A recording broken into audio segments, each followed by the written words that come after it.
Look, I had second thoughts really about whether I could talk about this to such a vital and alive audience as you guys.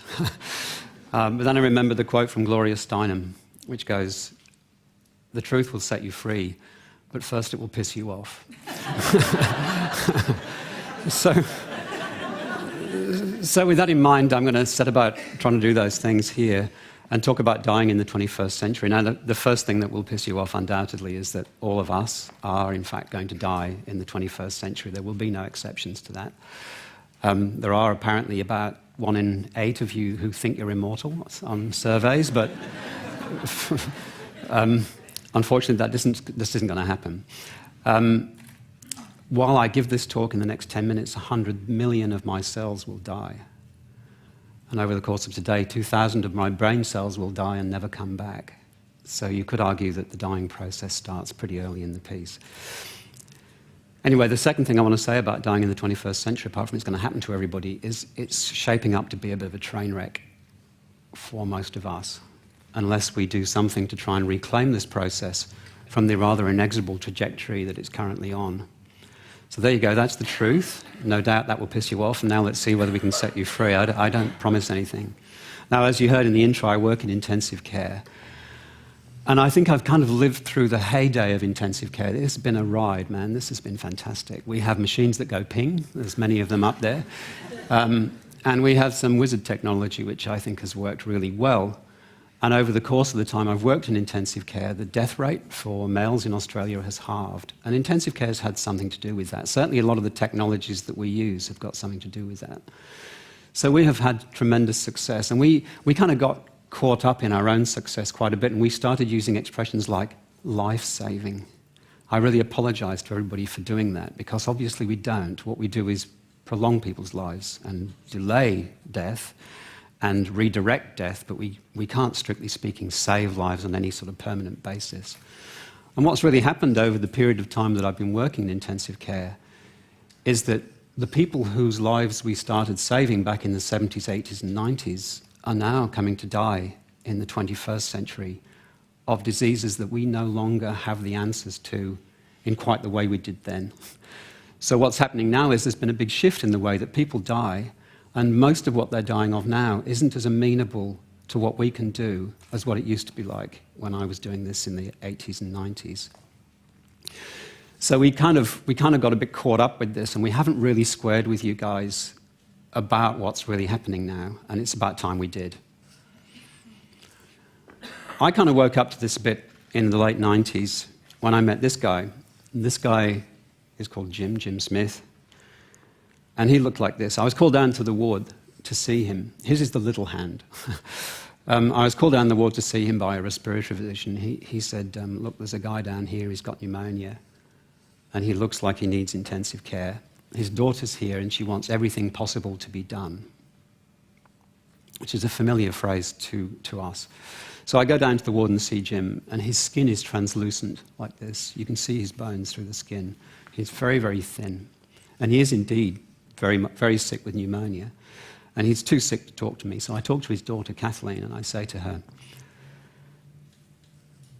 did you and Jim ever talk about what you would want done if he ended up in this kind of situation? And she looked at me and she said, no, of course not.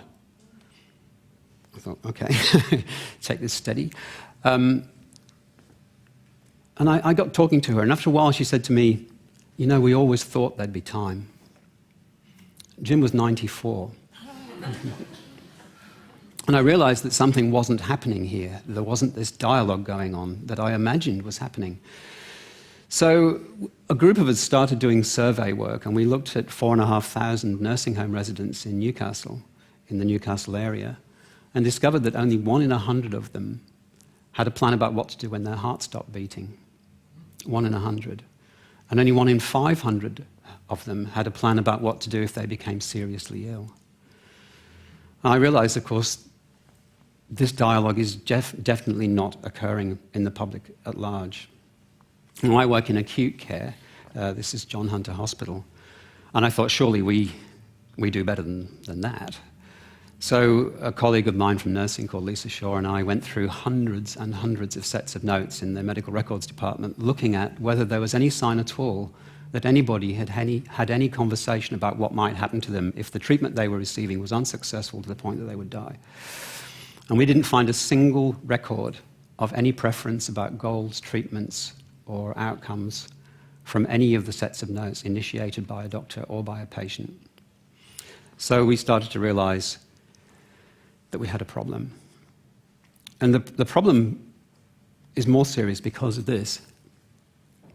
What we know is that obviously we are all going to die, but how we die is actually really important. Obviously not just to us, but also to how that features in the lives of all the people who live on afterwards. How we die lives on in the minds of everybody who survives us. And the stress created in families by dying is enormous. And in fact, you get 7 times as much stress by dying in intensive care as by dying just about anywhere else. So dying in intensive care is not your top option if you've got a choice. And if that wasn't bad enough, of course, all of this is rapidly progressing towards the fact that many of you, in fact about 1 in 10 of you at this point, will die in intensive care. In the US, it's 1 in 5. In Miami, it's 3 out of 5 people die in intensive care. So this is the sort of momentum that we've got at the moment. The reason why this is all happening is due to this, and I do have to take you through what this is about. These are the 4 ways to go. So one of these will happen to all of us. The ones you may know most about are the ones that are becoming increasingly of historical interest. Sudden death. It's quite likely in an audience this size, this won't happen to anybody here. Sudden death has become very rare. The death of little Nell and Cordelia and all that sort of stuff just doesn't happen anymore.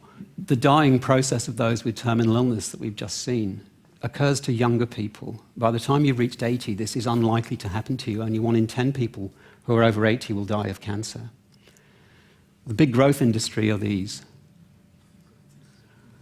What you die of is increasing organ failure with your respiratory, cardiac, renal, whatever organs packing up. Each of these would be an admission to an acute care hospital, at the end of which, or at some point during which, somebody says enough is enough and we stop. And this one's the biggest growth industry of all, and at least 6 out of 10 of the people in this room will die this form, which is the dwindling of capacity with increasing frailty. And frailty is an inevitable part of aging, and increasing frailty is in fact the main thing that people die of now. And the last few years or last year of your life is spent with a great deal of disability, unfortunately. Enjoying it so far?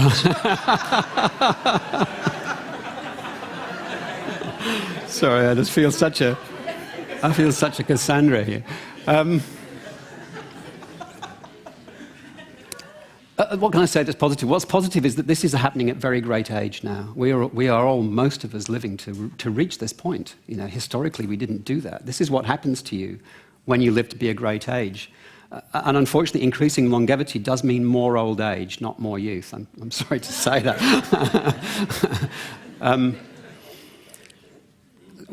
What we did anyway, look, what we did, we didn't just take this lying down at John Hunter Hospital and elsewhere. We've started a whole series of projects to try and look about whether we could, in fact, involve people much more in the way that things happen to them. But we realise, of course, that we are dealing with cultural issues. And this is, I love this Klimt painting because the more you look at it, the more you kind of get the whole issue that's going on here, which is clearly the separation of death from the living and the fear. Like, if you actually look, there's one woman there who has her eyes open. She's the one he's looking at, and he's the one he's coming for. Can you see that? She looks terrified. It's an amazing picture. Anyway, we had a major cultural issue. Clearly people didn't want us to talk about death. Oh, we thought that. So with loads of funding from the federal government and the local health service, we introduced a thing at John Hunter called Respecting Patient Choices.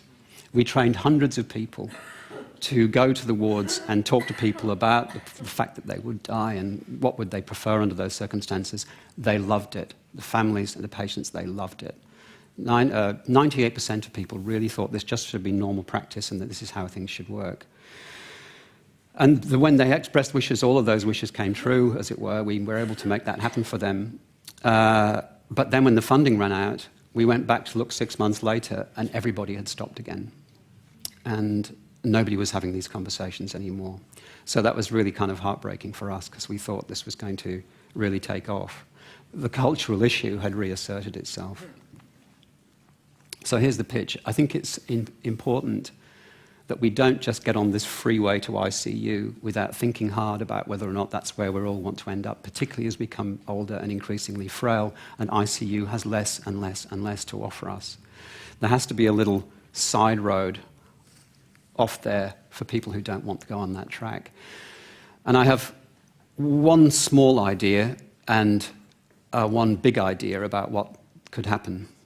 And this is the small idea. The small idea is let's all of us engage more with this in the way that Jason has illustrated. Why can't we have these kinds of conversations with our own elders and people who might be approaching this? There are a couple of things you can do. One of them is you can just ask this simple question. This question never fails. In the event that you became too sick to speak for yourself, who would you like to speak for you? That's a really important question to ask people, because giving people the control over who that is produces an amazing outcome. The second thing you can say is, have you spoken to that person about the things that are important to you, so that we got a better idea of what it is we can do. So that's a little idea. The big idea, I think, is more political. I think we have to get onto this. I suggested we should have Occupy Death. My wife said, yeah, right, sit-ins in the mortuary. Yeah, sure. So that one didn't really run, but I was very struck by this. Now, I'm an aging hippie. I don't know, I don't think I look like that anymore, but I had two of my kids were born at home in the 80s when home birth was a big thing. And we baby boomers are used to taking charge of the situation. So if you just replace all these words of birth, I like peace, love, natural death as an option. I do think we have to get political and start to reclaim this process from the medicalised model in which it's going. Now listen, that sounds like a pitch for euthanasia. I want to make it absolutely crystal clear to you all. I hate euthanasia. I think it's a sideshow. I don't think euthanasia matters. I actually think that in places like Oregon, where you can have physician-assisted suicide, you take a poisonous dose of stuff. Only 0.5% of people ever do that. I'm more interested in what happens to the 99.5% of people who don't want to do that. I think most people don't want to be dead, but I do think most people want to have some control over how their dying process proceeds. So I'm an opponent of euthanasia, but I do think we have to give people back some control. It deprives euthanasia of its oxygen supply. I think we should be looking at stopping the want for euthanasia, not for making it illegal or legal or worrying about it at all. This is a quote from Dame Cicely Saunders, whom I met when I was a medical student. She founded the hospice movement. And she says, you matter because you are, and you matter to the last moment of your life. And I firmly believe that that's the message that we have to carry forward.